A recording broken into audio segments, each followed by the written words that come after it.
الله نحمده ونستعينه ونستغفره ونؤمن به ونتوكل عليه ونعوذ بالله من شرور أنفسنا ومن سيئات أعمالنا من يهد الله فلا مضل له ومن يضلل فلا هادي له أشهد أن لا إله إلا الله وحده لا شريك له وأشهد أن سيدنا ونبينا ومولانا محمدا عبده ورسوله أرسله ربه بالحق بشيرا ونذيرا وداعيا إلى الله بإذنه وسراجا منيرا صلى الله تعالى عليه وعلى آله وصحبه وسلم تسليما كثيرا أما بعد فأعوذ بالله من الشيطان الرجيم بسم الله الرحمن الرحيم والمؤمنون والمؤمنات بعضهم أولياء بعض وقال النبي صلى الله عليه وسلم المسلمون كالجسد الواحد إذا اشتكى منه عضو تداعى له سائر الجسد بالسهر والحمى أو كما قال عليه الصلاة والسلام. கண்ணியத்திற்குரிய அல்லாஹ்வின் நல்லடியார்களே, கடந்த வாரம் புனிதமான இந்த ஜும்ஆவுடைய தினத்திலே உலகத்தையே உலுக்கிய முஸ்லிம் சமுதாயத்தை அதிரச் செய்த ஒரு சம்பவம் ஒன்று நடந்தது. நாம் எல்லாம் அறிந்திருக்கிறோம். இஸ்லாமிய முஸ்லிம்களுடைய வெறுப்புணர்வுனுடைய உச்சக்கட்டம் இன்றைக்கு உலகம் முழுவதுமே செய்யப்படுகின்ற இஸ்லாமோஃபோபியா, இஸ்லாமிய வெறுப்புணர்வு, முஸ்லிம் வெறுப்புணர்வு என்கிற ஒரு பிரச்சாரம் உலக அளவில் எல்லா மட்டத்திலும் செய்யப்படுகிறது. ஒரு பக்கம் வலதுசாரிகள் என்று சொல்லப்படுகின்ற வெள்ளை இன வெறியர்கள் அவர்களாலும் செய்யப்படுகிறது, கம்யூனிஸ்டுகளாலும் செய்யப்படுகிறது, நாத்திகர்களாலும் செய்யப்படுகிறது. நமது இந்திய நாட்டில் வேண்டுமானால் இங்கே முஸ்லிம்களுக்கான எதிரிகள் இன்னார் என்று நாம் பிரிக்கலாம். ஆனால் உலக அளவிலே நீங்கள் பார்த்தீர்களே, ஆனால் முஸ்லிம்களுடைய எதிரிகளாக எல்லோரும் இருக்கிறார்கள் முஸ்லிம்களை தவிர. சீனாவில் எடுத்துக்கொண்டால் 20 மில்லியன் முஸ்லிம்கள் அங்கே இருந்தாலுமே கூட அங்கேயும் முஸ்லிம்களுக்கு அநீதி இழைக்கப்படுகிறது. அங்கே இருப்பது ஒரு கம்யூனிச அரசாங்கம். பள்ளிவாசல்கள் தகர்க்கப்படுகிறது, தாடி வைக்கக்கூடாது, பெயர்கள் இஸ்லாமிய பெயர்களாக இருக்கக்கூடாது, முஸ்லிம்கள் பன்றி இறைச்சி கண்டிப்பாக சாப்பிட்டாக வேண்டும், மது அருந்தியாக வேண்டும். இதுவெல்லாம் சீனாவிலே நடக்கிறது. நாத்திகர்கள் என்று யாரை நாம் சொல்கிறோமோ அந்த நாத்திகர்களும் மேற்கத்திய நாடுகளில் இஸ்லாத்துக்கு எதிராக, முஸ்லிம்களுக்கு எதிராக பரப்புரைகள் செய்து கொண்டுதான் இருக்கிறார்கள். ஆக உலக அளவிலே நடக்கிற ஒரு சூழ்ச்சி தான் இஸ்லாமிய வெறுப்புணர்வு. ஒரு அறிஞர் சொல்வது போல இன்றைக்கு அது ஒரு தொழில் நிறுவனம் என்று சொல்கிறார். இஸ்லாமிய வெறுப்புணர்வு என்பது ஒரு தொழில் நிறுவனம். இன்றைக்கு வருமானத்தை ஈட்டுவதற்கு பல வழிகள் இருப்பது போல, பல உத்திகள் இருப்பது போல, இன்றைக்கு இஸ்லாத்தின் மீதான வெறுப்புணர்வை ஊட்டுவதற்காக வேண்டி ஒரு தொழில் நிறுவனமே இருக்கிறது. அதில் சுமார் அவர்கள் $200 கோடி முதலீடும் செய்திருக்கிறார்கள். உலக அளவில் முஸ்லிம்கள் மீதான, இஸ்லாத்தின் மீதான வெறுப்பை பரப்புவது. அதனுடைய ஒரு உச்சக்கட்டத்தை தான் கடந்த வாரம் நாம் பார்த்தோம். ஜும்மாவுக்கு வந்திருக்கக்கூடிய முஸ்லிம்கள், அந்த முஸ்லிம்கள் பள்ளியில் இருக்கிற அந்த நிலையிலே ஒரு ஆஸ்திரேலியாவை சார்ந்த ஒரு கிறிஸ்தவ இனவெறியன் எவ்வளவு மோசமாக அந்த மனிதர்களை, முஸ்லிம்களை சுட்டு தள்ளினான் என்பதை நாம் எல்லாம் அந்த காணொளிகளை பார்த்தோம். அதை விரிவாக சொல்ல வேண்டிய தேவையில்லை. அருமையானவர்களை, இது போன்ற சம்பவங்கள் இஸ்லாமிய வரலாற்றை பொறுத்தவரை மொத்தமாக கொத்து கொத்தாக முஸ்லிம்கள் கொல்லப்படுவது எல்லா காலத்திலையும் நடந்திருக்கிறது. அதிலே அல்லாஹ் நமக்கு சில நன்மைகளையும் அல்லாஹ் வைத்திருக்கிறான். அதிலே நமக்கு பல நலவுகளும் அதில் இருக்கத்தான் செய்கிறது. ரசூல் ஸல்லல்லாஹு அலைஹி வஸல்லம் காலத்திலேயும் அப்படி ஒரு சம்பவம் நடந்திருக்கிறது. அதை பற்றி நான் முன்பே உங்களுக்கு சொல்லியிருக்கிறேன். ரசூல் ஸல்லல்லாஹு அலைஹி வஸல்லம் அவர்கள் ஒரு 70 பேர் கொண்ட சஹாபாக்களுடைய ஒரு குழு. அந்த 70 பேருக்கும் குர்ரா என்று சொல்வார்கள். அவர்களை குர்ரா என்று சொல்வதற்கு காரணம், எப்போதுமே குர்ஆன் ஓதி கொண்டிருப்பது, அதுதான் அவர்களுடைய வேலை. குர்ஆன் ஓதுவதை தவிர அவர்களுக்கு வேறு பணி கிடையாது. அவர்களை பற்றி வருகிறது, மாலை நேரம் ஆகிவிட்டார், மதீனாவுடைய ஒரு மூலைக்கு சென்று அவர்கள் அமருவார்கள். சத்தமாக குர்ஆன் ஓதுவார்கள். அவர்கள் குர்ஆன் ஓதுவதை கேட்டால் அவர்களுடைய குடும்பத்தார் எண்ணிக்கொள்வார்கள் இவர்கள் மஸ்ஜிதிலே இருக்கிறார்கள் என்று. அவர்களுடைய குர்ஆன் ஓதுகிற சப்தத்தை கேட்டு மஸ்ஜிதில் இருக்கிற மக்கள் எண்ணிக்கொள்வார்கள் இவர்கள் தங்களுடைய வீடுகளிலே இருந்து ஓதுகிறார்கள். இப்படி மதீனாவிலே ஒரு இடத்திலே கூடி சத்தமாக குர்ஆன் ஓதுவாங்க. அதனால தான் அவர்களுக்கு பெயர் குர்ஆ என்று வந்தது. சத்தமாக குர்ஆன் ஓதிக்கிட்டே இருப்பாங்க. காலையில் அவர்கள் விறகு பொறுக்கி கொண்டு வந்து அதை விற்று அதில் கிடைக்கக்கூடிய அந்த பணத்தை வைத்து பெருமானாருடைய அந்த திண்ணை தோழர்கள் அவர்களுக்கு உணவுகள் வாங்கி கொடுப்பாங்க. மாலையில் குர்ஆன் ஓதுவாங்க, காலையில் திண்ணை தோழர்களுக்காக உணவுகளை வாங்கி கொடுப்பாங்க. இதுதான் அவர்களுடைய வேலை. நபி ஸல்லல்லாஹு அலைஹி வஸல்லம் அவர்கள் மீது அதிகமான பிரியம் வச்சிருந்தாங்க. அந்த குர்ஆக்களை தான் ரசூல் ஸல்லல்லாஹு அலைஹி வஸல்லம் அவர்கள் ஒரு பகுதிக்கு அனுப்புனாங்க.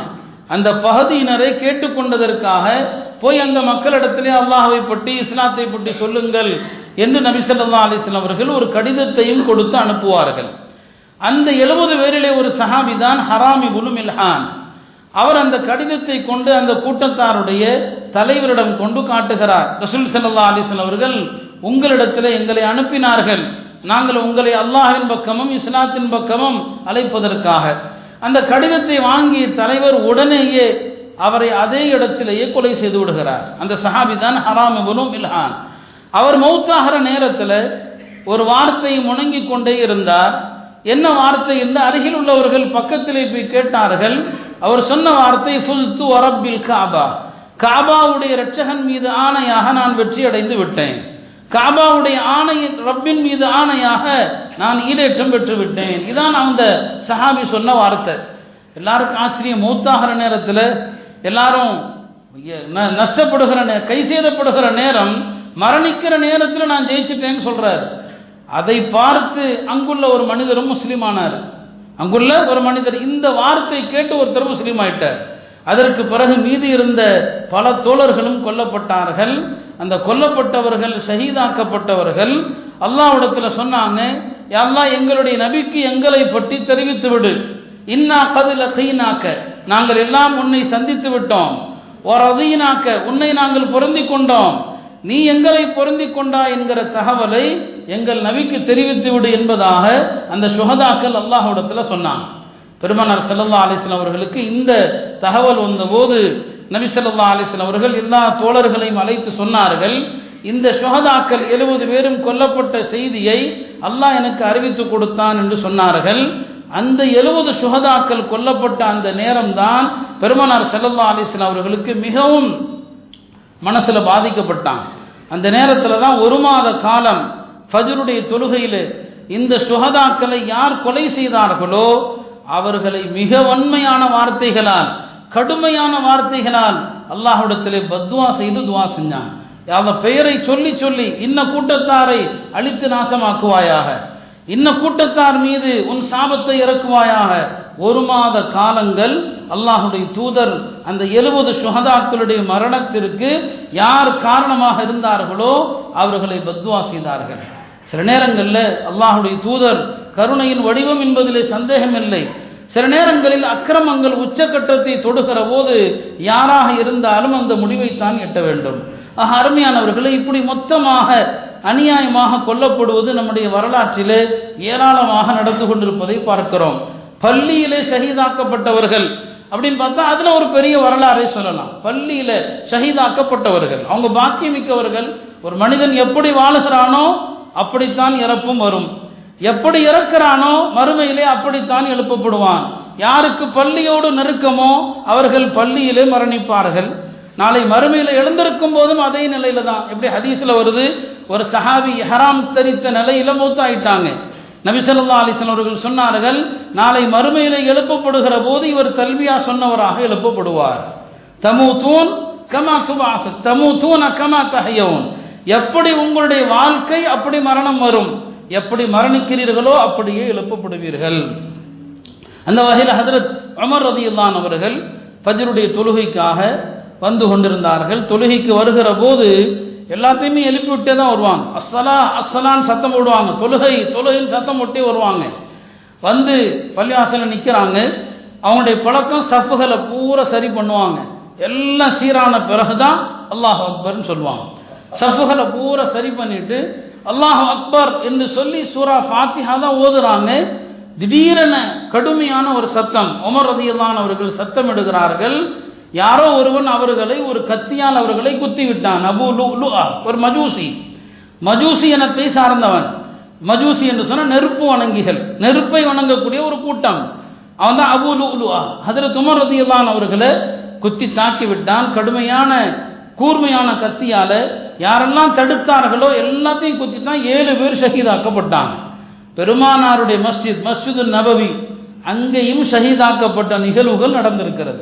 இது அன்றைக்கு இருந்து இன்றைக்கு வரை தொடர்கின்ற ஒரு பாரம்பரியம் தான் இது. பெருமானாருடைய தூதருடைய அந்த ரசூல் ஸல்லல்லாஹு அலைஹி வஸல்லம் அந்த மஸ்ஜிதிலேயே நடந்தது. 7 பேர் ஹஜ்ரத் உமரோடு சேர்த்தா 8 பேர் ஷஹீதாக்கப்பட்டாங்க. அதற்கு பிறகு ஹஜ்ரத் உமர் தூக்கி வரப்படுகிறார்கள். அதில் தான் அவங்க ஷஹீதானாங்க. எல்லா உணவு கொடுக்குறாங்க, எல்லாம் வெளியே வந்துடுது. ஒரே வார்த்தை தான் கேட்டாங்க, என்னை கொன்னது யாருன்னு கேட்டாங்க.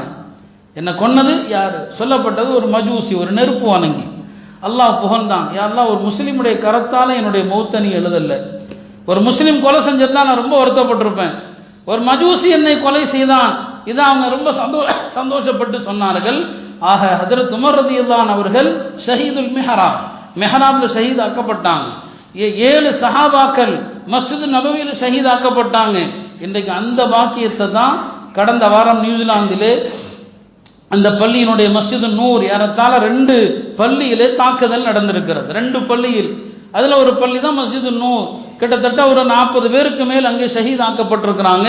அவங்க ஷஹீதாக்கப்பட்ட நேரம், ஷஹீதாக்கப்பட்ட இடம் எல்லாமே புனிதமானது. ஜும்மாவுடைய நாள் சொல்ல வேண்டியதில்லை, மகத்துவம் நிறைந்த நாள் ஜும்மாவுடைய நாள். யார் ஜும்மா நாளிலே மரணிக்கிறாரோ அவர் முன்கர் நக்கீரை பார்க்க போறது கிடையாது. யார் ஜும்மாவுடைய நாளில் மரணிக்கிறாரோ, நபி ஸல்லல்லாஹு அலைஹி வஸல்லம் சொன்னார்கள், கபருடைய நெருக்கம், கபருடைய அழுத்தத்திலிருந்து ஜும்மா நாளில் மரணிப்பவர்கள் பாதுகாக்கப்படுறாங்க. இந்த சுப செய்தி அல்லாஹ் அந்த சுஹதாக்களுக்கு கொடுத்திருக்கிறான். ஜும்மாவுடைய நாள் சாதாரணமான நாள் அல்ல, துவா ஒப்புக்கொள்ளப்படுகிற நேரம் இருக்கிறது. அதுவும் பள்ளிவாசல்ல இறக்கிறான். பள்ளிவாசல் அல்லாஹுடைய வீடு, மலக்குகள் சூழ்ந்திருக்கிற நேரம் ஜும்மாவுடைய நேரம். ஏன்னா ஜும்மாவுடைய காலை பொழுதிலிருந்து மலக்குகள் பள்ளிக்கு வந்துடுறாங்க. ஹதீஸ்ல அப்படிதான் வருது. ஜும்மாவுடைய ஃபஜ்ரில் இருந்து மலக்குமார்கள் பள்ளியில் நிற்கிறாங்க. நின்று எழுத ஆரம்பிக்கிறாங்க. யார் எப்போ வர்றாங்க எழுதி கொண்டிருக்கிறாங்க. ஜும்மாவுடைய ஃபஜ்ரில் இருந்து ஜும்மாவுடைய நாளுடைய ஜவால் வரைக்கும் நேரத்தை 5ஆ பிரிக்கிறாங்க. 5ஆ பிரித்து எழுதிட்டு இருக்கிறாங்க. முதல் நேரத்தில் வந்தது யார், 2வது நேரத்தில் வந்தது யார்? இந்த மலக்குகள் பள்ளியில் இருக்கிற அந்த நேரத்தில் தான் இவர்கள் ஷஹீதாக்கப்பட்டிருக்கிறாங்க. இப்போ அல்லாஹ் அவங்களுக்கு எவ்வளோ பெரிய ஒரு பாக்கியமிக்க மரணத்தை அல்லாஹ் அவங்களுக்கு கொடுத்துருக்கிறான். ஒரு பக்கம் துயரம், ஒரு பக்கம் சோகம். நிச்சயமாக நான் அதே நேரத்தில் அல்லாஹ் அவர்களுக்கு தந்திருக்கிற இந்த மகத்துவமிக்க ஒரு மரணம் இருக்கிறதே சாதாரண மரணம் அல்ல. ஆக இப்படி கடந்த காலங்களிலிருந்து முஸ்லிம்கள் மொத்தமாக ஷஹீதாக்கப்படுகிற இந்த நிகழ்வுகள் பல்வேறு காலகட்டங்களிலே தொடர்ந்து நடந்து கொண்டுதான் இருக்கிறது. அதனுடைய ஒரு தொடர்ச்சி தான் இது. இந்த முஸ்லிம்களை ஷஹீதாக்கியவன் ஒரு ஆஸ்திரேலியாவை சேர்ந்த ஒரு கிறிஸ்தவன். இந்த இடத்திலே நாம் எண்ணி பார்க்க வேண்டும், யாராவது ஒரு முஸ்லிம் இது போன்ற ஒரு செயலில் ஈடுபட்டிருந்தால் இன்றைக்கு உலகம் முழுக்க எல்லா இடங்களிலும் சோதனைகள் செய்யப்பட்டிருக்கும். ஒரு முஸ்லிம் பெண்மணி, ஒரு புர்கா போட்ட பெண்ணோ அல்லது ஒரு முஸ்லிம் ஆணோ ஒரு விமான நிலையத்தில் அல்லது ஒரு ரயில்வே ஸ்டேஷனில் எங்கே போனாலும் இந்நேரம் உலகம் முழுக்க சோதனைகளாக தான் இருந்திருக்கும் ஒரு முஸ்லீம் செஞ்சிருந்தா. ஆனால் பாருங்க, ஒரு கிறிஸ்தவர் செஞ்சதுனால எங்கேயுமே கிறிஸ்தவ தீவிரவாதம் என்ற வார்த்தை எதுலையும் வரல, எந்த பத்திரிகையிலையும் எந்த மீடியாலையும் வரல. உலகம் முழுக்க உள்ள கிறிஸ்தவர்களுக்கு ஏதாவது நெருக்கடிகள் தரப்பட்டிருக்குதா என்றால் கண்டிப்பாக இல்லை. எந்த நெருக்கடியும் அவர்களுக்கு கிடையாது. எந்த சலனமும் இல்லாமல் அமைதியாக இருக்கிறாங்க. இதே செயலை ஒரு முஸ்லீம் செய்திருந்தால் அப்போது உலகம் வேறு விதமாக இருந்திருக்கும். இந்த ஒரு வார காலம் காலையிலிருந்து இரவு வரை மீடியாக்கள் அதே செய்தியை தான் பரப்பியிருக்கும். அந்த செய்தியை தான் திருப்பி திருப்பி போட்டிருப்பாங்க. ஆனால் செய்தது ஒரு கிறிஸ்தவன். இதுதான் இன்றைக்கு உலகத்திலே நடக்கக்கூடிய ஒரு யுத்தம். இஸ்லாம் அல்லது இஸ்லாம் அல்லாதது, இந்த 2 தான் இன்னைக்கு உலகத்தில் இருக்குது. இஸ்லாத்தை தவிர உள்ள எல்லாமே ஒரே மதம் தான். அதுக்கு நீங்கள் என்ன பேர்னாலும் வச்சுக்கோங்க. இஸ்லாத்தை தவிர உள்ள எல்லா மதங்களும் ஒரே மதம். இஸ்லாமிய எதிர்ப்புன்னு வந்துட்டா எல்லாரும் ஒன்று சேர்ந்துருவாங்க. யூதர்கள் கிறிஸ்தவர்கள் அவங்க 2 பேருக்கும் அடிப்படையில் இருக்கிற முரண்பாடுகள், 2 பேரும் ஒன்று சேரவே முடியாது. ரெண்டு பேரும் ஒன்று சேரவே முடியாது. அவ்வளவு மோசமான அடிப்படைகள். ஈசா அலைஹிஸ்ஸலாமை அல்லாஹ் பாதுகாக்கணும், விபச்சாரத்தில் பிறந்தவர் என்பது யூதர்களுடைய நம்பிக்கை. ஈசா அலைஹிஸ்ஸலாம் வழிகேடர் என்பது யூதர்களுடைய நம்பிக்கை. ஆனால் அதே நேரத்தில் அதே யூதர்களும் கிறிஸ்தவர்களும் தான் உலக அளவில் ஒன்னா சேர்ந்திருக்கிறாங்க. ஏன்? முஸ்லிம்களை எதிர்க்க வேண்டும். இஸ்லாத்தையும் முஸ்லிம்களை எதிர்ப்பதற்கு அவர்கள் எல்லாம் ஒன்று சேர்ந்து இருக்கிறாங்க. அந்த அடிப்படையில் அருமையானவர்களை, இந்த நிகழ்ச்சியில நிறைய பாடங்கள் நாம் படிக்க வேண்டிய கட்டாயத்தில் இருக்கிறோம். அதுல ஒன்று தான் உலகம் முழுக்க இன்றைக்கு வலதுசாரி சிந்தனை. வலதுசாரி சிந்தனை என்ன? ஒடுக்கப்பட்ட மக்களுக்கு எதிரான, சிறுபான்மை மக்களுக்கு எதிரான சித்தாந்தத்தை கொண்டவர்கள். இவங்கள தான் வலதுசாரின்னு சொல்லப்படுது. இந்த வலதுசாரி சிந்தனை இன்னைக்கு உலகம் முழுக்க என்னங்க மேலோங்கி எல்லா நாடுகளும் வந்து கொண்டு இருக்குது. இவங்களுடைய பிரச்சாரம் என்ன? இஸ்லாம் தான் ஒரே எதிரி, எல்லாருக்கும் முஸ்லிம்கள்லாம் எதிரிகள், இஸ்லாம் ஒரு எதிரி. எல்லா நாட்டிலையும் இந்த பிரச்சாரம் செய்கிறாங்க.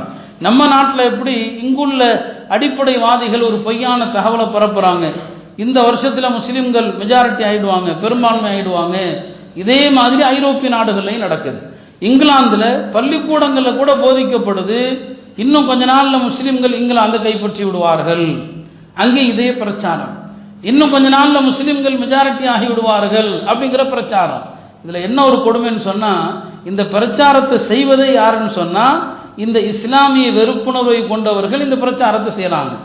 நம்ம முஸ்லிம்கள் சில பேர் இதை தாவா நினச்சிக்கிட்டு அங்கே இஸ்லாம் வளர்கிறது, இன்னும் 10 வருஷத்தில் இங்கிலாந்து இஸ்லாமிய நாடாகிவிடும், இது சூழ்ச்சி. இதைத்தான் அவன் எதிர்பார்க்கிறான். இதைத்தான் இப்படி பிரச்சாரம் எல்லாரும் செஞ்சு செஞ்சு செஞ்சு பார்த்தீங்களா, இவனே சொல்றான் பாருங்க, 10 வருஷத்துல இஸ்லாமிய நாடாயிடும். அவர்கள் எதிர்பார்க்கிறது அதை. இதை எல்லாத்தையும் நம்ப வச்சுட்டா பாரு, இஸ்லாமிய நாடாக இங்கிலாந்து ஆகக்கூடாது. அதுக்கு என்ன செய்யறது? முஸ்லிம்களை அழிக்க வேண்டும். எனவே அங்கேயும் கருத்து கணிப்புல என்ன சொல்றாங்க? எந்த கட்சி ஆட்சிக்கு வந்தா முஸ்லிம்களை ஒடுக்குமோ அந்த கட்சிக்கு தான் ஆதரவு. இது ஐரோப்பிய நாட்டிலையும் நடக்குது. இந்த சூழ்ச்சியை வழங்காம நம்மவர்களும் இந்த இஸ்லாத்தை ஏற்றுக்கொண்டதாக உள்ள தகவல்களை ஆராயாம பரப்புறது. இதுக்கு பின்னால என்ன இருக்குது? ஐரோப்பா இன்னும் கொஞ்ச நாள்ல முஸ்லீம் நாடாயிடும், ஜெர்மன் முஸ்லீம் நாடாயிடும். இதெல்லாம் இந்த இஸ்லாமோபோபியா, இஸ்லாமிய வெறுப்புணர்வை தொழிலாக கொண்டவர்கள் செய்கின்ற பிரச்சாரம். அந்த பிரச்சாரத்தினுடைய பின்னணி தெரியாம நம்ம சமூகத்தினரும் இந்த தளங்கள்ல, இன தளங்கள்ல எவ்வளவு மோசமானதை பரப்புறோம். கொஞ்சம் கூட நமக்கு அறிவுங்கிறதே கிடையாது. இந்த தலங்களில் போய் என்ன செய்யறது? இந்து கடைகளில் வாங்காதீர்கள் அப்படின்னு நம்ம ஆளுங்க. சரி, அவன் அதே பிரச்சாரத்தை தான் அவனும் செய்கிறான். நமக்கு அவனுக்கு என்ன வித்தியாசம் இருக்குது? முஸ்லிம்களுக்கு ஓட்டு போடுங்கள் அப்படின்னு பிரச்சாரம் செய்கிறது. நம்முடைய நாட்டுடைய சூழ்நிலைக்கு இது தவறு. அது நீங்கள் மறைமுகமாக அது வேற வழியில் கையாளுங்க. முஸ்லிம்களுக்கு ஓட்டு போடுங்கன்னு சொன்னால் அதுக்கு எதிர் பிரச்சாரம் என்னவாக இருக்கும்? அருமையானவர்களை, இது உலக அளவில் திட்டமிட்டு செய்யப்படுகின்ற ஒரு மோசமான பிரச்சாரத்திற்கு இன்றைக்கு நாமும் பலியாகி கொண்டிருக்கிறோம். அதனால இந்த மாதிரி வாட்ஸ்அப் தளங்கள்ல இஸ்லாம் முஸ்லிம்கள் குறித்த தகவல்களை உண்மை நிலை அறியாம நாம பரப்புறது இருக்கிறது. இது நம்முடைய எதிரியினுடைய சூழ்ச்சிகள். அருமையானவர்களே, இன்றைக்கு உலகம் முழுவதும் இந்த இஸ்லாமிய வெறுப்புணர்வு அது எந்த அளவுக்கு இருக்குதுன்னு சொன்னா, ஒரு மேற்கத்திய அறிஞர் ஒரு நூல் ஒன்று எழுதியிருக்கிறார். இஸ்லாமிய வெறுப்புணர்வு குறித்து ஒரு நூல். அது அவர் ஒரு பெரிய ஒரு சபையில் பேசிய ஒரு சொற்பொழிவனுடைய ஒரு சாராம்சம். அது ஒரு சொற்பொழிவில் அவர் பேசுகிறார். இஸ்லாத்தை பற்றி, முஸ்லிம்களை பற்றி கேலியா கிண்டலா பேச ஆரம்பிக்கிறார். கேலி கிண்டலா பேச ஆரம்பித்து அந்த பேச்சினுடைய முடிவு என்ன? கேலியாக ஆரம்பித்து முஸ்லிம்களை வெறுக்க வேண்டும். இதுதான் அதனுடைய சாராம்சம். எவ்வளவு சின்ன விஷயத்தை கூட அவங்க ஆராயிறாங்க பாருங்க. அந்த நூலாசிரியர் அந்த மக்கள்கிட்ட சொல்றாரு, நான் ஒரு பெரிய ஒரு மாலுக்கு போயிருந்தேன். அங்கே ஒரு சின்ன பையன் அவனுடைய அம்மாவை தவற விட்டுருக்கிறான். அந்த பையனை ஒரு ஆஃபீஸில் கூப்பிட்டு வச்சிருக்கிறாங்க. அங்குள்ள அதிகாரிகள்லாம் அந்த பையனை விசாரிக்கிறாங்க, உன் பேர் என்னப்பான்னு சொல்லி. என் பேர் முகம்மது, என் பேர் முகம்மது. அப்போ அந்த பையன் ஒரு முஸ்லீம். அங்கே உள்ளவங்க கேட்குறாங்க, உங்கள் அம்மாவை காணோமாப்பான்னு சொல்லி. ஆமாம், எங்கள் அம்மாவை காணோம். சரி, உங்கள் அம்மா எப்படி இருப்பாங்க? உங்கள் அம்மா எப்படி இருப்பாங்க? அந்த பையன் சொல்கிறான், இல்லை, எங்கள் அம்மா எப்படி இருப்பாங்கன்னு தெரியாது, எங்கள் அம்மா எப்படி இருப்பாங்கன்னு தெரியாதுன்னு சொல்கிறான். அவனுக்கு என்ன வயசோ அது நமக்கு தெரியல. இந்த பையன் சொல்கிற எங்கள் அம்மா எப்படி இருப்பாங்கன்னு தெரியாதுங்கிற இந்த வார்த்தையை வைத்து அவர் சொல்ல வர்றது என்னன்னா, ஒரு முஸ்லிமுக்கு தன்னுடைய அம்மா எப்படி இருப்பாங்கன்னு கூட தெரியாது. ஏன்னா அந்த அம்மா முகத்தை திறந்து வச்சா தானே தெரியும். அவ முகத்தை மூடிட்டு இருக்கிறதுனால, ஹிஜாபு போட்டிருக்கிறதுனால அவங்க அம்மாவை பற்றி கூட தெரியாது. ஒரு சாதாரண விஷயத்தை எவ்வளவு மோசமாக சித்தரிக்கிறாங்க. ஏன்னா அவ ஹிஜாப் போட்டிருப்பா, அவ பர்தா போட்டிருப்பா. ஒரு முஸ்லீம் குழந்தைக்கு கூட தான் அம்மாவை பற்றி சொல்ல தெரியாது. உலகத்தில் எந்த குழந்தைகிட்ட கேட்டாலும் எங்கள் அம்மா இப்படி இருக்கும் அப்படி இருக்குன்னு சொல்லும். ஆனால் ஒரு முஸ்லீம் குழந்தைகிட்ட கேட்டிங்கன்னா தான் அம்மாவை பற்றி கூட சொல்ல தெரியாது. அவ்வளவு மோசமான சமூகம், அவ்வளவு மோசமான சமுதாயம் இவர்கள். இப்படி அவர்கள் கருத்தை இவ்வளவு மோசமாக சித்தரிக்கிறாங்க. இதுதான் இன்றைய உலகம். ஆனால் என்ன ஆச்சரியம், இதெல்லாம் பேசி பேசி எனக்கும் வெறுத்து தான் போச்சு. நம்மள்கிட்ட எந்த மாற்றமும் இல்லை. ஒரு 2-3 நாளாக என்கிட்ட பல பேர் ஃபோன் பண்ணுறாங்க, ஏங்க அதிரத்தி இப்போ உங்கள் பயான்லாம் ரொம்ப டண்டாவாக குளிர்ச்சியாக இருக்குது, சாதாரணமாக பேசிட்டு இருக்கீங்களே, கொஞ்சம் காரமாக பேசுறது இல்லைன்னு சொல்லி பேசி பூசி எனக்கு வெறுத்தே போச்சுன்னு சொல்லி. ஏதாவது மாற்றம் வந்துருக்குதா? எதையாவது நீங்கள் நம்புறீங்களா? அல்லாஹ் பாதுகாக்கணும். அந்த நியூசிலாந்தில் நடந்த மாதிரி நடக்காத வரைக்கும் நாம் நம்ப மாட்டோம். அல்லாஹ் பாதுகாக்கணும். நடக்கணும்னு சொல்ல வரல, ஆனால் நம்ப மாட்டோம். என்னென்ன ஆபத்து இருக்குதுன்னு சொல்லிக்கிட்டு இருக்கிறோமோ அதை நம்பினா நம்ம வாழ்க்கை இப்படி இருக்காது. நம்முடைய பிரம்மாண்ட இந்த திருமணங்கள் இருக்காது, இந்த ஆடம்பர மாளிகைகள் இருக்காது. இதே மாதிரி நடக்கிறதுக்கு, இந்தியாவிலே நடக்கிறதுக்கு ரொம்ப நாள் ஆகாது. அதுக்கு தான் இங்கேயும் முயற்சி நடக்குது. ஆனால் எவ்வளோ பேசி என்ன ஆகிறது, அதில் வெறுத்து போய் தான் கொஞ்ச நாளாக அந்த இதே வேண்டாம், அந்த சப்ஜெக்டை விட்டு போட்டு சாதாரண விஷயங்களை பேசுகிறோம். இதுக்கு ஏதாவது ஒரு பலன் இருக்கணும். எந்த பலனும் நம்மள்கிட்ட இல்லை, எந்த உணர்ச்சியும் இல்லை. உணர்ச்சியற்ற ஒரு சமூகத்தில் வேகமாக பேசி என்ன செய்கிறது? அதனால தான் அந்த தலைப்பிலே உள்ளே போகாமல் இருந்தாலும் போன வாரம் நடந்த நிகழ்வு அது பெரிய ஒரு பாதிப்பை ஏற்படுத்துச்சு. ஏன்னா நபி ஸல்லல்லாஹு அலைஹி வஸல்லம் அவர்கள் சொன்னது போல, அல் முஸ்லிமூன கல் ஜஸதில் வாஹித், முஸ்லிம்கள் ஒரு உடலை போல. முஸ்லிம்கள் ஒரு உடல், உடல்ல எங்கேயாவது ஒரு பகுதிக்கு வலி வேதனை ஏற்பட்டா உடம்புடைய எல்லா பகுதிகளும் அதில் பங்கெடுக்குது. அந்த மாதிரி என்னன்னு சொன்னால், அந்த சகோதரர்கள் நம்முடைய சகோதரர்கள். நம்முடைய சகோதரர்கள் இவ்வளவு அநியாயமாக அவர்கள் ஷஹீதாக்கப்பட்டிருக்கிறாங்க, கொல்லப்பட்டிருக்கிறார்கள். எனவே அந்த வேதனையை நாம் பகிரணும். நிச்சயமாக அல்லாஹ் அவங்க உயர்ந்த அந்தஸ்தில் இருப்பாங்க, அவங்க ஃபிர்தௌஸனும் மேலான சொர்க்கத்தில் இருப்பாங்க. அல்லாஹ் அத்தகைய நல்ல நசீபி அவர்களுக்கு தரட்டும். எனவே அந்த அடிப்படையில் அவங்கள பற்றி கொஞ்சமாவது நாம் பேசலைன்னு சொன்னால் மனசாட்சி இல்லாதவர்களாக ஆயிடுவோம் என்பதனால தான் அந்த சம்பவத்தை நினைவுபடுத்தி இன்றைக்கு உலகம் முழுவதும் என்ன நடக்குதுங்கிற ஒரு சூழ்ச்சியை விளங்காத ஒரு சமுதாயமாக நாம் இருந்தால் என்ன செய்கிறது? அருமையானவர்களே, இந்த யூத கிறிஸ்தவர்கள் கிட்டத்தட்ட இன்று நேற்றல்ல பன்னெடுங்காலமாக செய்து வரக்கூடிய ஒரு சூழ்ச்சியில தான் முஸ்லிம் உலகம் இன்னைக்கு எப்படி இருக்குது? இதுவரைக்கும் வரலாற்றில் இவ்வளவு பலவீனமாக இருந்ததில்லை. இஸ்லாமிய வரலாற்றில் 3 நிகழ்வுகள், மிக முக்கியமான 3 நிகழ்வுகள். ஒன்று பக்தாதுடைய வீழ்ச்சி. அது ஹிஜ்ரி 6ஆம் நூற்றாண்டில் ஏற்பட்டது. பக்தாது வீழ்ச்சி, அப்பாசிய ஹிலாஃபத்து வீழ்ந்தது. அதுக்கப்புறம் முஸ்லிம்கள் ஒரு பெரிய ஒரு வீழ்ச்சியை உலக அளவில் சந்தித்தாங்க. இரண்டாவது 9ஆம் நூற்றாண்டிலே ஸ்பெயின் வீழ்ச்சி. அதற்கப்புறம் முஸ்லிம்கள் மிகப்பெரிய ஒரு வரலாறு காணாத வீழ்ச்சியை சந்திச்சாங்க.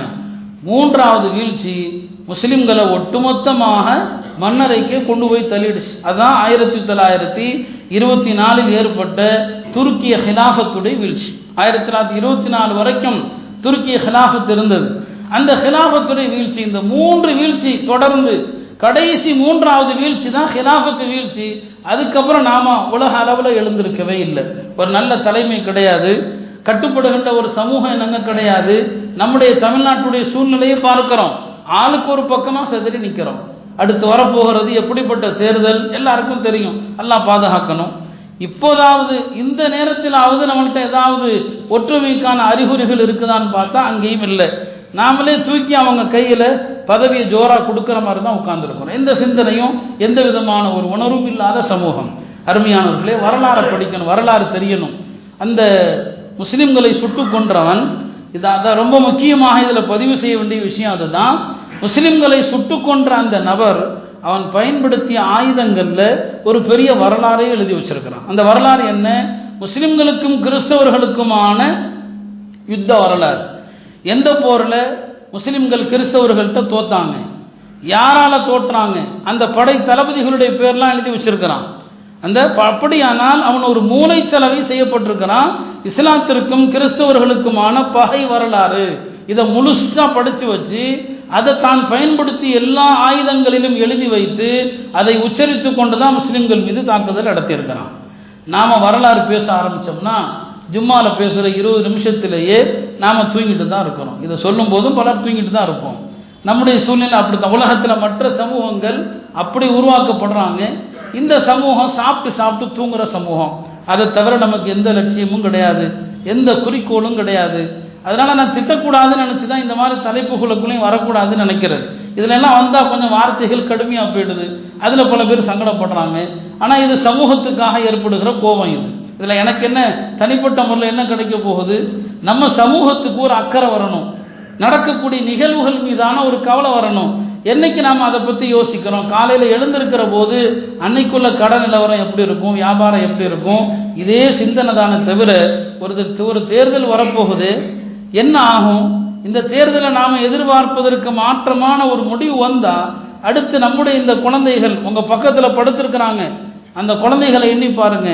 மீண்டும் இதே நிலை தொடருமாயானால் இந்த குழந்தைகளுடைய எதிர்காலத்தை யோசிச்சு பாருங்க, என்ன ஆகும்.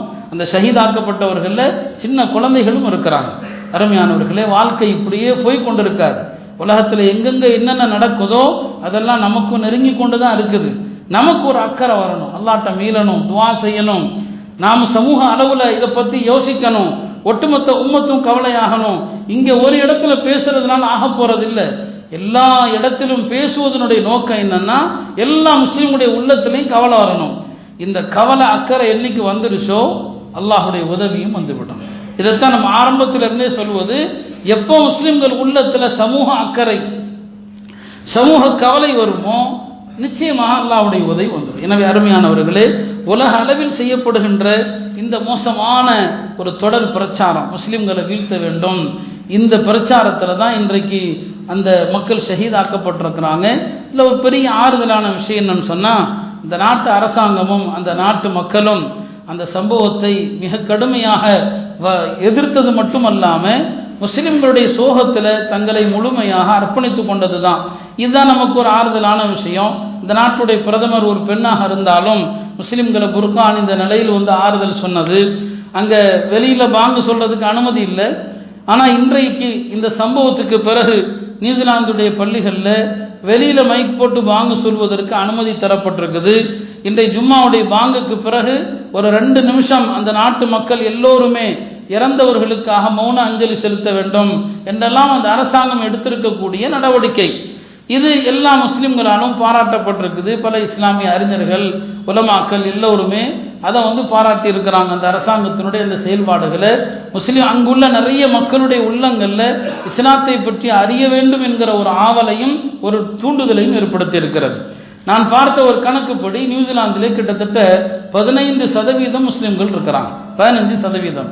இது போன்ற முஸ்லிம்களுடைய இந்த சதவீத அடிப்படையிலான வளர்ச்சி இதுதான் எதிரிகளுக்கு பெரிய ஒரு எரிச்சலை ஏற்படுத்துது, ஒரு எரிச்சலை உருவாக்குது. அதனுடைய விளைவு தான் இந்த தாக்கமும். இது மாதிரி எனக்கு நேற்று இரவு லண்டன்லையும் இங்கிலாந்தில் 4 பள்ளிகள் மீது தாக்கப்பட்டிருக்கு. இதெல்லாம் இஸ்லாமோபோபியா, இஸ்லாமிய வெறுப்புணர்வு. உலகத்தில் இன்னைக்கு அதுக்குன்னே ஒரு குழு உருவாகி மூளைச்சலவை செய்யப்படுறாங்க. முஸ்லிம்களை கண்டா அடிக்கணும், பள்ளிவாசல்கள் இஸ்லாமியர்களை கண்டா அடிக்க வேண்டும் என்கிற ஒரு சித்தாந்தம் உருவாக்கப்பட்டு அதன் அடிப்படையில் தான் இன்னைக்கு எல்லா நாடுகளிலும் இந்த ஒரு சிந்தனை உருவாகி ஒரு மோசமான ஒரு நிலை போய்கொண்டிருக்கிறது. எனவே அருமையானவர்களே, உலகமும் நாடும் எப்படி போய்கொண்டிருக்கிறது என்பதை பற்றி அறிவதும் நம்முடைய கடமை. இதுவும் ஒரு மார்க்கம்தான். நம்மை சுற்றி நடப்பது என்ன என்பதை பற்றி அறியணும், அதை பற்றி நாம் கவலைப்படணும், அந்த விஷயங்களை யோசிப்பதும் நம்முடைய ஒரு சமூக கடமையாக இருக்கிறது. இந்த அக்கறை இல்லாத ஒரு காரணத்தினால தோல்விக்கு மேலே தோல்வியை நாம் சந்தித்து கொண்டிருக்கிறோம். சமீபத்தில் உத்தரப்பிரதேசத்திலையும் ஒரு ஜும்மாவுடைய நாளில் தான் மிக மோசமான ஒரு கலவரமும் நடந்திருக்கிறது. அது பெருசாக எதுலையுமே பத்திரிகைகளில் மீடியாக்கள்லாம் வரல, நமக்கு தெரியாமல் இப்படி எத்தனையோ விஷயங்கள் நடக்குது. அதனால் அருமையானவர்களே, இந்த விஷயங்களை எல்லாம் நாம் சொல்ல வர்ற நோக்கம், நாம் முழு மோமின்களாக மாறணும், நல்ல இஸ்லாமியர்களாக மாறணும். நம்முடைய தீனை பற்றி என்னென்ன வதந்திகள், தவறான விஷயங்கள் சொல்லப்படுதோ அந்த தவறான விஷயங்களை நம்முடைய உயர்ந்த அகலாக்குகள், நம்முடைய உயர்ந்த பண்பாடுகள், அதை கொண்டு நாம் மாற்றணும். காலையில் என்னுடைய நண்பர் ஒரு சகோதரர் ஃபோன் பண்ணார். ஒரு முஸ்லீம் ஸ்கூல் எங்கள் பகுதியில் நடந்துட்டு இருக்குது. அந்த அந்த ஸ்கூலில் வந்து ஒரு இந்து பெண்மணி வேலை செய்கிறாங்க. அங்கே வந்து அவங்க நடக்கக்கூடிய முஸ்லீம்களுடைய அந்த நடைமுறைகள், அங்கே இருக்கக்கூடிய உலமாக்கள், அவங்களுடைய செயல்பாடுகள், இதையெல்லாம் பார்த்து அந்த பெண்மணி கிட்டத்தட்ட பாதி புர்கா போடுற நிலைமைக்கு வந்துட்டாங்க. வேற எந்த மஜ்லிஸுக்கு போனாலும் அவங்களால இப்போ வெறுமனே சேலை உடுத்துட்டு அவங்களால போக முடியல. போகிற இடங்களில் கேட்குறாங்க, ஏமா நீ இப்படி மறைச்சிட்டு வரேன்னு சொல்லி. இல்லை, எங்கள் ஸ்கூலில் அப்படியே பழகி பழகி எனக்கு இப்போ வந்து வெறும் சேலை கட்டிட்டு வர்றதுக்கு வெக்கமாக இருக்குது சொல்கிறது ஒரு இந்து பெண்மணி சொல்கிறாங்க. இப்போது அவங்க கணவரிடத்துல பேசி அவங்க 2 பேரும் முஸ்லீம் ஆகிற நிலைமைக்கு வந்துட்டாங்க. இத்தனைக்கு அவங்கள்ட்ட போய் யாரும் தாவாலாம் செய்யலை, யாரும் போய் அழைப்பெல்லாம் கொடுக்கல. அந்த சூழல், அங்கே இருக்கக்கூடிய ஒரு மாஹாவ், அவங்க பார்க்கக்கூடிய இஸ்லாத்தினுடைய உயர்ந்த கட்டுக்கோப்புகள், பண்பாடுகள், இதையெல்லாம் பார்க்கும்போது ஏற்பட்ட மாற்றம் தானே தவிர யாரும் முஸ்லீம் ஆகும்னு சொல்லலை. இன்றைய கால சூழ்நிலையில் நாம் நேரடியாக போய் தாவா கொடுக்குற காலம் அல்ல. அந்த காலமெல்லாம் மலையேறி போச்சு. இப்போ நம்முடைய நல்ல நடைமுறைகள், நாம் நல்ல முஸ்லீமாக வாழ்ந்து நம்முடைய கொடுக்கல் வாங்கலை சரியாக வைத்து நல்ல முஸ்லீம்களாக வாழ்ந்தாலே அல்லாஹ் அவனுடைய உள்ளத்தில் நல்ல மாற்றத்தை ஏற்படுத்துவான். எனவே அதற்கு நாம் முயற்சி செய்யணும். 2வது, நான் கடந்த வாரமே சொன்னது போல நாம் அதிகமாக துவா செய்ய வேண்டிய ஒரு நிலையில் இருக்கிறோம். நிறைய துவா செய்ய வேண்டிய ஒரு நிலை. ஏன்னா வரக்கூடிய தேர்தலும் அப்படிப்பட்ட தேர்தல். அதை பற்றி நான் விவரிக்க வேண்டிய அவசியம் கிடையாது. நம்முடைய எதிர்காலத்தை தலைகீழாக புரட்டி போட்டு விடுமோ என்று அச்சப்படுகிற ஒரு தேர்தல். எனவே அதனால் அல்லாஹ்ட்ட ரொம்ப துவா செய்ய வேண்டிய ஒரு காலத்தின் கட்டாயத்தில் இருக்கிறோம். அல்லாஹ் இந்த மார்க்கம், இந்த தீன், இந்த முஸ்லிம்கள் கியாமத்து வரை இந்த நாட்டில் இருக்கணும். ஏன்னா இந்திய நாடு அப்படிப்பட்ட நாடு. பல முறை உங்களுக்கு நாம் சொல்லியிருக்கிறோம், குர்ஆன் அருளப்பட்டது மக்கா முக்கர்ரமாவில், குர்ஆன் அழகாக ஓதப்பட்டது எகிப்தில், குர்ஆனுக்கு விளக்கம் காணப்பட்டது இந்தியாவில். குர்ஆன் ஹதீஸுக்கு அதிகமாக விளக்கம் எழுதிய அறிஞர் பெருமக்கள் இந்தியாவில் தான் இருக்கிறாங்க. எங்களுடைய ஒரு மாணவர் எகிப்தில் அஸ்ஹர் பல்கலைக்கழகத்தில் படிக்கிறாரு. அந்த மாணவர் சொல்கிறாரு, எங்களுடைய உஸ்தாத் புகாரி நடத்தும் போது சொல்லுவாங்க, இந்த புகாரிக்கு விரிவுரை எழுதியவர்கள் நிறைய இந்தியாவில் இருக்கிறாங்க, எல்லாம் உங்கள் நாட்டில் தான் இருக்கிறாங்க. புகாரி ஷெரீஃபுக்கு விரிவுரை எழுதியவர்கள் தேவபந்தினுடைய உலமா பெருமக்கள், சஹாரம்பூருடைய உலமா பெருமக்கள், இந்த தீனுக்கு அவ்வளோ மகத்துவம் நிறைந்த சேவைகளை செய்தவர்கள். அப்படிப்பட்ட ஒரு நாட்டில் நாம் இருக்கிறோம். எனவே அல்லாஹ்ட்ட நாம் அதிகமாக துவா செய்யணும். போன வாரமே சொல்லியிருந்தேன், நோன்பு வைத்து ஏத்திகாஃப் இருந்து துவா செய்யுங்க. வெள்ளிக்கிழமை அசருக்கு பிறகு பள்ளியில் ஒரு ஜமாத்து உட்கார்ந்து துவா செய்யுங்க, யா அல்லாஹ் இந்த நாட்டுடைய ஹாலாத்துகள் சீராகணும். நான் சொல்கிற மாதிரி கடந்த வாரமே சொன்னது போல் எந்த கட்சியினுடைய பெயர் அதெல்லாம் நம்ம சொல்ல போகிறதில்ல. அல்லாஹ்ட்ட நம்ம பொறுப்பை படைச்சிருவோம், முழுசாக அல்லாஹ்ட்ட சரணடைவோம். அவனுக்கு தெரியும் எது நல்லதுங்கிறது அல்லாஹ்வுக்கு தெரியும். இப்போ அந்த அடிப்படையில் கொஞ்சம் கொஞ்சமாக தேர்தல் காலம் நெருங்க அல்லாஹ்ட்ட துவா செய்யுங்க. போன வாரமே சில வதீஃபாக்கள் ஓத வேண்டிய திக்ருகளையும் சொல்லியிருந்தோம். அதையும் ஞாபகத்தில் வைத்துக்கொள்ளணும். 100 முறை ஸலவாத் ஓதுங்க, 25,000 தடவை கலிமா தய்யிபா ஓதுறது, பிறகு 100 தடவை தரூது ஓதி துவா செய்கிறது, சதகாக்கள் யாருக்கு எவ்வளோ முடியுமோ அவ்வளோ தர்மங்கள் செய்யுங்க. இதெல்லாம் நாம் செய்ய வேண்டிய விஷயம். இல்லைன்னு சொன்னால் இது மாதிரியான நிகழ்வுகள் தான் நடக்கும். அல்லாஹ் இந்த சமுதாயத்தை பாதுகாக்க வேண்டும். மரணித்து விட்ட அந்த சுஹதாக்களுக்கு அல்லாஹ் சுவனத்திலே உயர்ந்த தரஜாவை, உயர்ந்த பதவிகளை தர வேண்டும். அவருடைய குடும்பத்தாருக்கும் அல்லாஹ் ஆறுதலை வழங்குவானாக. இதுபோன்ற நிகழ்வுகள் நடக்காமல் எல்லா முஸ்லிம்களையும் எல்லா இடங்களிலும் அல்லாஹ் பாதுகாப்பானாக. வாஹிரு தஅவானா அல்ஹம்துலில்லாஹி ரப்பில் ஆலமீன்.